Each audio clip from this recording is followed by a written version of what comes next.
Senior journalist సామాజిక కార్యకర్త ప్రియా చౌదరిని పోలీసులు హౌస్ అరెస్ట్ చేశారు. నేడు పెద్దమ్మగుడిలో కుంకుమార్చనకు హిందూ సంఘాలు పిలుపునిచ్చాయి.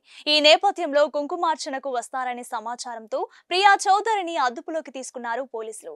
ఇటీవల పెద్దమ్మగుడి దగ్గర కూల్చివేతలు చేపట్టగా అధికారుల తీరుపై హిందూ సంఘాలు ఆందోళన నిర్వహించాయి.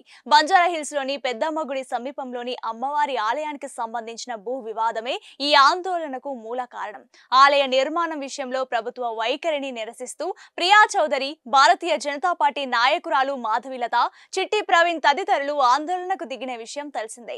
ఈ క్రమంలో నిరసనకారులను అదుపులోకి తీసుకునేందుకు పోలీసులు ప్రయత్నించారు.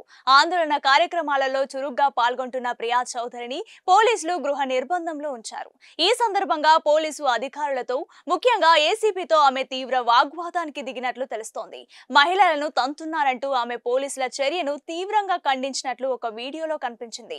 అదే విధంగా ప్రభుత్వ తీరును విమర్శిస్తూ శ్రీ శక్తితో పెట్టుకుంటున్నారు, కబద్దార్ రేవంత్, మట్టి కొట్టుకుపోతారని ఆమె వ్యాఖ్యానించినట్లు వార్తలొచ్చాయి. అలాగే ప్రియా చౌదరి మహాన్యూస్ ఛానల్ కు సంబంధించిన వివాదంపై, ముఖ్యంగా ఛానల్ కార్యాలయంపై జరిగిన దాడి గురించి తన అభిప్రాయాలను వెల్లడించారు.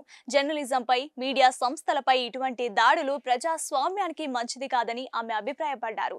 ఇక ఈమె వ్యాఖ్యలు నచ్చని వారే ఇదంతా చేస్తున్నారని ప్రియా చౌదరి మండిపడుతున్నారు. దీనిపై బండి సంజయ్ కూడా స్పందిస్తూ, పెద్దమ్మ గుడికి హిందువులు పోతే తప్పేంది? తెలంగాణ రాష్ట్రంలో అరాచక పాలన కొనసాగుతుందనడానికి ఇంతకంటే నిదర్శనమేం కావాలి?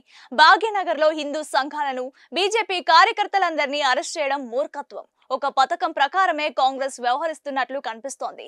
పెద్దమ్మ గుడిని కూల్చిన గూండాలను అరెస్ట్ చేయకుండా శాంతియుతంగా పూజలు నిర్వహించే హిందూ సంఘాల నాయకులను, కార్యకర్తలను అరెస్ట్ చేయడం దుర్మార్గమని ఆగ్రహం వ్యక్తం చేశారు. కాగా ఇటీవల బంజారాహిల్స్ పెద్దమ్మ గుడి దగ్గర అక్రమ కూల్చివేతలపై పలువురు నేతలు ఆందోళన చేపట్టారు. కూల్చివేతలకు నిరసనగా పెద్దమ్మ గుడి దగ్గర ఇవాళ కుంకుమార్చనకు హిందూ సంఘాలు పిలుపునిచ్చాయి. అదే విషయం.